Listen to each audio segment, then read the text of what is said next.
Assalamualaikum warahmatullahi wabarakatuh.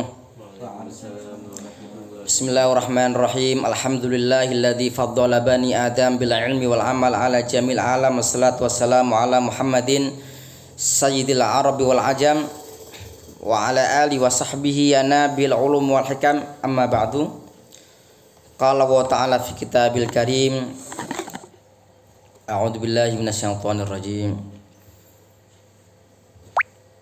Laqad kana lakum fi Rasulillahi uswatun hasanatun liman kana yarjullaha wal yawmal akhir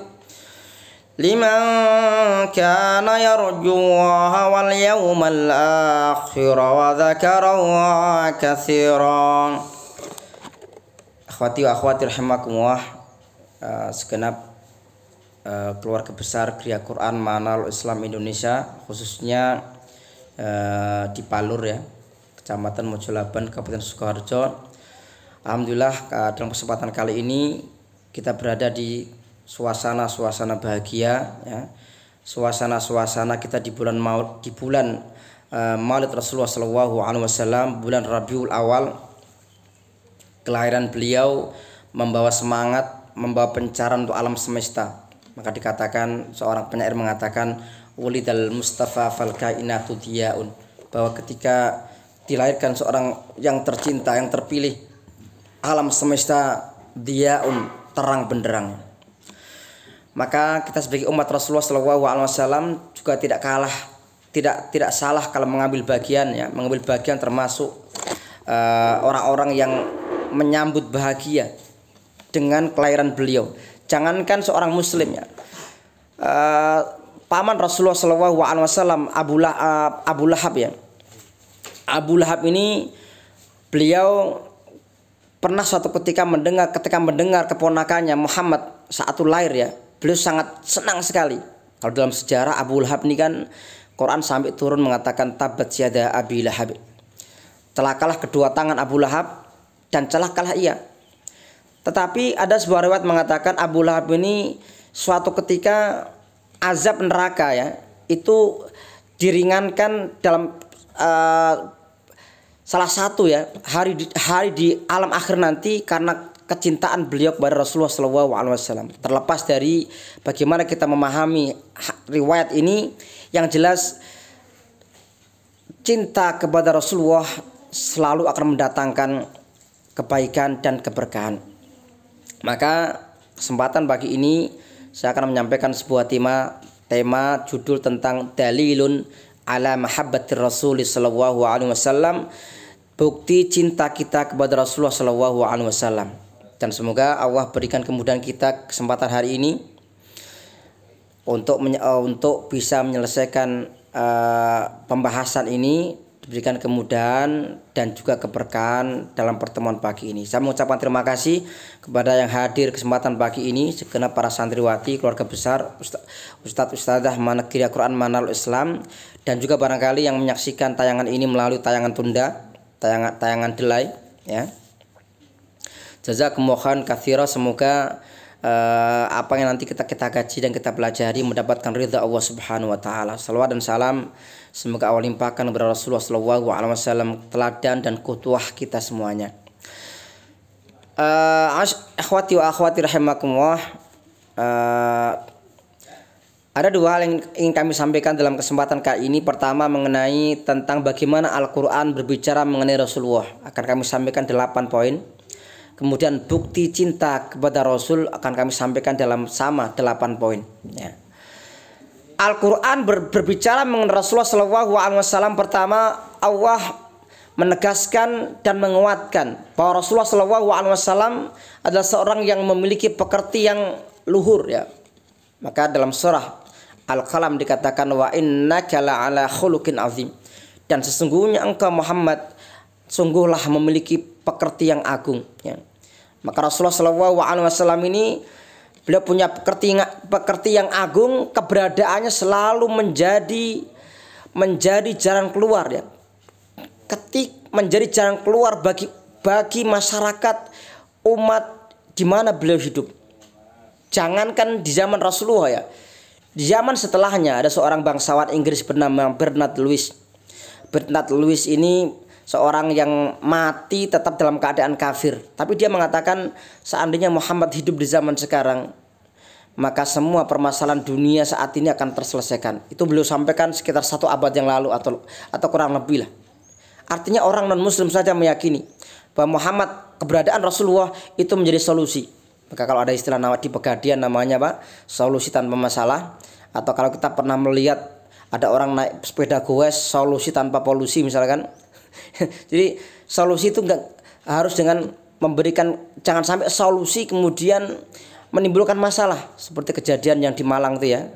Solusi untuk melerai penonton, itu stadion di Kanjuruhan tuh ada kapasitas 38.000, penontonnya 42.000, panitia hanya mengejar setoran tiket ya supaya mengumpul uangnya. Kemudian juga permintaan Kapolres Malang itu meminta supaya itu pertandingan dipindah ke sore, dan dari pihak TV nggak mau karena ratingnya disiarkan malam tuh ratingnya tinggi. Padahal tuh laga antara Malang dengan Surabaya itu laga yang sangat rawan ya. Udah sejarah membuktikan mereka punya rivalitas yang luar biasa. Akhirnya terjadilah masalah. Masalahnya apa? Penonton masuk ke lapangan dan pihak keamanan TNI dan Polri merasa bingung. Akhirnya mereka punya solusi dengan gas air mata. Akhirnya nggak menyelesaikan masalah, jatuhlah korbannya. Menurut data terakhir tidak kurang 150 yang sudah meninggal. Kemudian yang luka-luka berat dan ringan tidak kurang sekitar hampir 400 orang. Ini Rasulullah SAW belum memberikan solusi kemanusiaan mereka yang miskin. Islam punya solusi bagaimana kita menjadi umat yang kaya. Umat yang mereka mereka tenggelam dalam kejahilian, Islam punya solusi mengeluarkan mereka dari lembah kejahilian menuju kepada tauhid la ilaha illallah anna Muhammad Rasulullah. Maka poin pertama adalah wa innaka la'ala khuliqin azim. Rasulullah SAW beliau punya pekerti yang agung.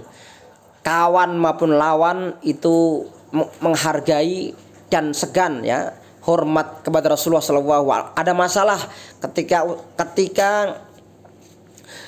di Mekah mereka bingung siapa yang meletakkan Hajar Aswad, Rasul punya solusi ya.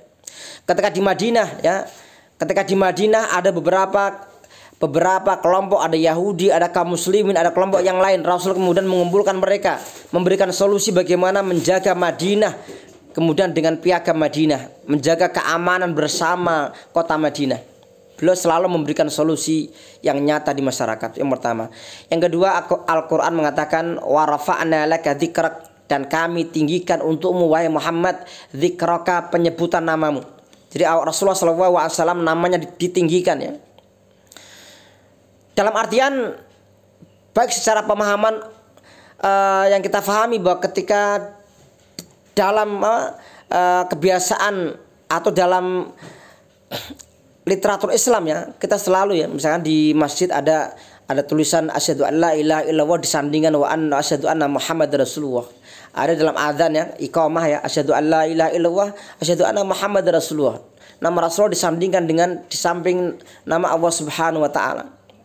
Termasuk dalam pemahaman yang lain, Rasulullah SAW ditempatkan di tempat yang tinggi. Contohnya ya, ada seorang penulis 100 tokoh dunia yang berpengaruh dalam sejarah. Ini seorang bernama Michael Hart. Ini menulis 100 tokoh dunia, dan beliau ini seorang yang kafir ya, itu menempatkan Muhammad Rasulullah SAW di peringkat yang pertama. Bahkan Yesus sendiri masih di bawah Rasulullah. Itu menunjukkan bahwa Rasulullah SAW diakui oleh siapapun ya, ditempatkan namanya, ditinggikan namanya.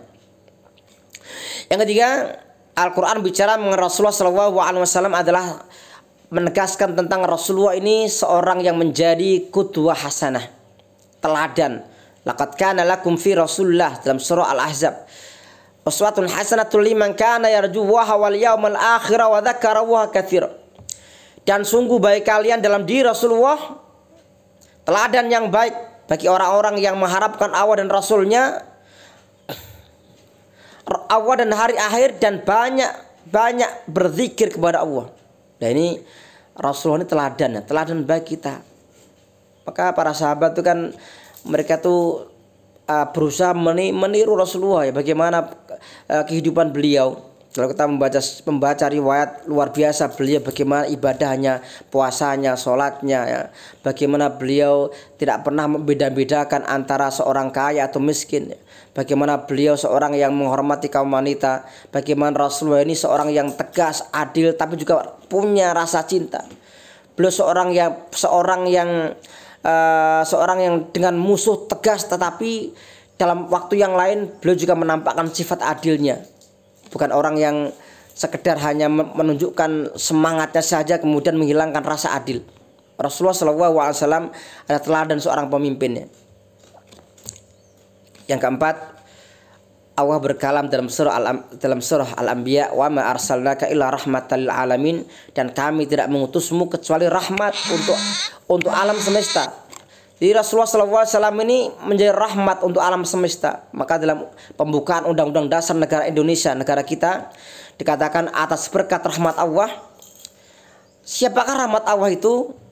Bisa diartikan pemahaman secara umum, Allah memiliki rahmat ya, kasih sayang, atau rahmat Allah ini adalah Rasulullah SAW. Beliau dikirimkan, diutus ke alam dunia ini membawa rahmat. Maka kita sebagai umatnya harus menjadi contoh, menjadi teladan bahwa umat Islam ini umat yang pecinta damai, pecinta aman, pecinta tentram.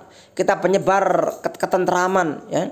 Jangan sampai kita menjadi kelompok-kelompok yang menakutkan dan ditakuti. Tapi ketika orang melihat kita, mereka senang, mereka merasa nyaman, mereka merasa damai. Itulah semestinya kita tunjukkan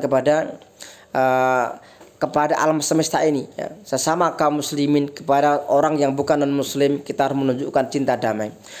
Yang kelima, Quran bicara tentang Rasulullah. Allah Subhanahu wa taala berkalam dalam surah Ad-Duha, wala saufa yu'tika rabbuka fatardo, dan Tuhanmu akan memberikan kepadamu sampai kamu ridho. Ini menggambarkan betapa cinta Allah kepada Rasulullah. Semua permintaannya akan diberikan. Dan itu pun Rasulullah SAW beliau tidak asal minta ya. Kalau kita ini misalkan kita ini kalau diberikan jaminan akan diberikan terkabulnya doa, kita pastilah minta yang aneh-aneh, minta mobil, minta diberikan rumah yang magrong-magrong, minta diberi kendaraan yang bagus, kemudian sawah yang luas ya, kemudian makanan minuman yang enak setiap hari, bisa belanja uang yang banyak, seperti itu. Tapi Rasulullah SAW beliau tidak pernah ya. Beliau kalaupun minta misalkan Rasul minta, ya Allah, aku mohon kepada engkau rubahlah semua gunung Sofa ya, rubahlah menjadi emas, Allah kabulkan. Kenapa? Allah mencintai Rasulullah SAW. Tetapi Rasulullah tidak pernah memanfaatkan itu ya. Beliau seorang yang sederhana ya. Beliau bukan orang miskin ya, Rasulullah orang kaya ya. Ketika perang ada banyak ghanimah, beliau bagikan ghanimah kepada orang-orang yang kaum Badui, sampai mereka mengatakan, wahai kaumku, kalian ikutilah ajaran Muhammad, karena fa innahu yu'ti ata'aman man la yakhshal faqr. Muhammad ini memberi seperti memberinya orang yang enggak takut dengan kefakiran. Beliau tuh kalau memberi luar biasa ya. Tidak pernah perhitungan beliau ini. Kemudian Quran bicara mengenai Rasulullah SAW. Kita baca dalam surah Al-Kautsar, inna a'tainakal kautsar. Kami berikan kepadamu Muhammad Al-Kautsar, yaitu telaga Kautsar. Ya. Artinya ini nikmat yang Allah berikan. Apakah Al-Kautsar ini? Ada yang mengatakan Al-Kautsar adalah sungai atau telaga yang nanti diberikan kepada Allah, kepada Rasulullah dan umatnya.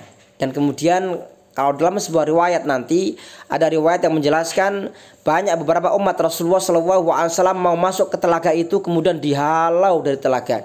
Dan kemudian Rasul menanyakan, kenapa mereka dihalau dari telagaku ini? Dijelaskan, apakah engkau tidak tahu ya Muhammad apa yang telah diperbuat kaummu dulu di dunia?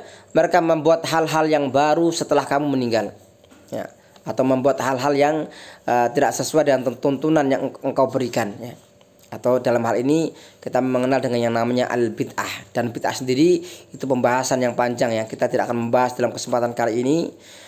Karena itu pembahasan yang terjadi, pemahaman yang berbeda di kalangan para ulama, sehingga kita perlu memahami secara jernih, tidak asal mengatakan orang lain syirik atau mengatakan orang lain bid'ah, tetapi semua harus kita fahami secara an ilmin wa an basiratin, dengan ilmu yang kita punyai dan dengan mata hati, ya, tidak asal karena like and dislike, ya, suka dan gak suka, tetapi karena berdasarkan hujah yang nyata dari Quran dan Sunnah. Yang ketujuh, Quran bicara mengenai Muhammad sallallahu alaihi wasallam, Rasulullah sallallahu alaihi wasallam, wa kadzalika ja'alnakum ummatan wasata. Kami jadikan kalian semua umat yang tengah, supaya kalian menjadi saksi untuk umat yang lain, ya, kepada manusia, dan Rasul menjadi saksi untuk kalian. Jadi kenapa umat Rasulullah dikatakan umat yang moderat, umat yang tengah? Karena mereka di tengah-tengah posisinya.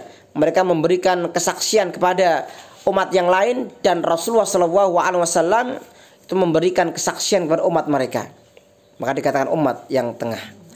Dan yang terakhir, yang kedelapan, Quran bicara mengenai Muhammad sallallahu alaihi wasallam. Kita baca dalam surah Al-Fath ayat 29, Muhammadur Rasulullah walladzina ma'ahu asyidda'u 'alal kuffari ruhama'u bainahum tarahum ruk'an sujjadan yabtaghuna fadlan minallahi wa ridwana simahum fi wujuhihim min atharis sujud. Perhatikan, dikatakan Muhammad al-Rasulullah. Kalau kita bicara mengenai Muhammad al-Rasulullah, berarti pengikutnya kurang lebih samalah dengan seperti Rasulnya, ya. Dan orang-orang yang iman bersama dengan Muhammad, mereka tegas pada orang-orang kafir dan mereka lembut sayang kepada orang-orang yang beriman. Jangan dibalik, ya. Sama orang kafir rangkul-rangkulan, sama lain rangkul-rangkul, sama apa? Orang kafir rangkul-rangkulan, sama orang sama iman pukul-pukulan, ya. Jangan. Tapi kalau bahasa tegas bukan berarti kejam, ya. Tegas itu artinya kita tidak boleh kehilangan izah kita, ya. Tarahum ruk'an sujada yabtaghuna fadlan minallahi wa ridwan. Engkau melihat mereka orang-orang yang ruku, para sahabat Rasulullah seperti sebagaimana Rasulullah, orang-orang yang ahli ruku, ahli sujud, mereka mengharapkan ridho dan anugerah dari Allah Subhanahu wa taala. Dan kemudian dilanjutkan simahum fi wujuhihim min athari sujud. Tanda mereka ada pada wajah-wajah mereka. Di wajahnya itu ada tanda-tanda. Ini wajah orang banyak sujud. Ini wajah orang banyak ruku, banyak sujud, ya. Kalau orang sekarang susah, ya, membedakan ini wajahnya kayaknya banyak sujud nggak nih, banyak ruku dia nih. Itu wajahnya kok kelihatan ada warna hitam. Jangan-jangan banyak sujud. Ternyata bukan, banyak bekam. Atau mungkin banyak futsal misalkan, nah, ini. Atau kemungkinan kebanyakan masak sehingga angusnya nempel di dahi, ya, misalkan, ya. Artinya yang dimaksud di sini bukan berarti ada warna atau apa di wajah kita. Artinya gini, seorang yang ahli ruku, ahli sujud itu akan terlihat pada auranya. Kita lihat, ya, orang-orang yang mereka banyak beribadah, banyak melakukan ruku dan sujud, itu wajahnya berbeda dengan orang yang nggak pernah sholat, ya. Orang yang nggak pernah sholat itu wajahnya itu pucat, kemudian seperti apa? Terasa nggak ada aura yang menarik, ya. Tapi kalau orang yang ahli ibadah, kita bertemu, kita merasa tenang, ya. Kita hanya bertemu saja, nggak usah ngomong, kita merasa tenang. Kenapa? Kita melihat orang yang keseharian dia dekat dengan Allah, kemudian kita merasakan aura-aura keimanan. Jadi carilah teman, tidak asal teman, ya, tapi teman yang ketika kita bersama dia baunya wangi, kemudian terasa aura-aura keimanan, wajahnya terang benderang. Jangan sebaliknya kita mencari teman yang baunya kecut, gak pernah mandi berhari-hari misalkan, kemudian gak pernah ngaji, masalah, ya. Itu pengaruh, ya. Jadi aura wajah, kemudian bagaimana kita menjaga kebersihan kita, ini pengaruh, ya.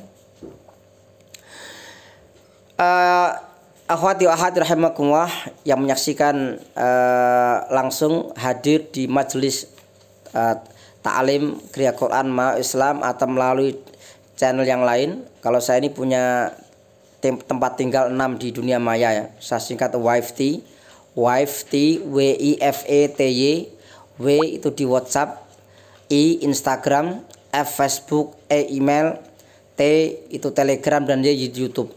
Kalau Anda nggak menemukan saya dalam dunia nyata, carilah saya di dunia itu 6 itu. Anda akan ketemu saya.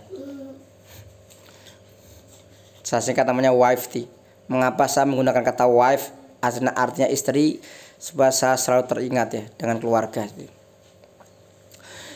Kemudian yang kedua, marilah kita lanjutkan dalilun ala mahabbatir Rasul, bukti cinta kita kepada Rasul. Saya singkat ya, karena sudah 20 menit ya, saya singkat kira-kira 5 menit ya. Yang pertama, cinta kita kepada beliau adalah dengan kita bersyahadat. Ketika kita bersyahadat, ini bukti ya, kita mengakui beliau sebagai Rasulullah. Yang kedua, ma'rifah bisyiratihi, kita mengenal sejarah kehidupan Rasulullah. Janganlah kita berkuar-kuar kemana-mana ya, kemana-mana ngaku cinta Rasul. Saya cinta Rasul. Ditanya, Rasul itu mendapatkan wahyu di mana? Wah, nggak tahu saya nih.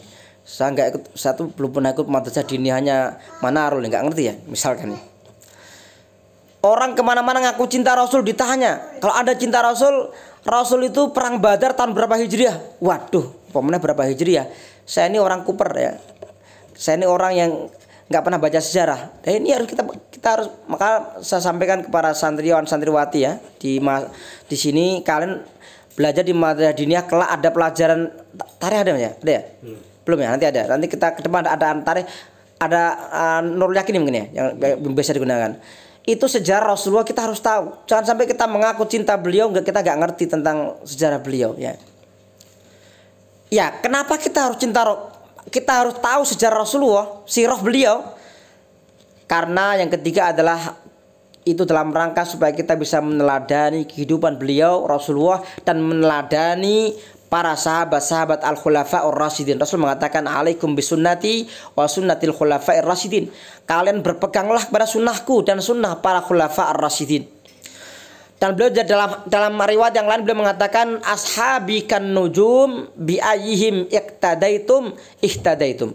Sahabatku seperti bintang-bintang, dengan siapapun kalian mengikuti mereka, kalian akan mendapatkan petunjuk.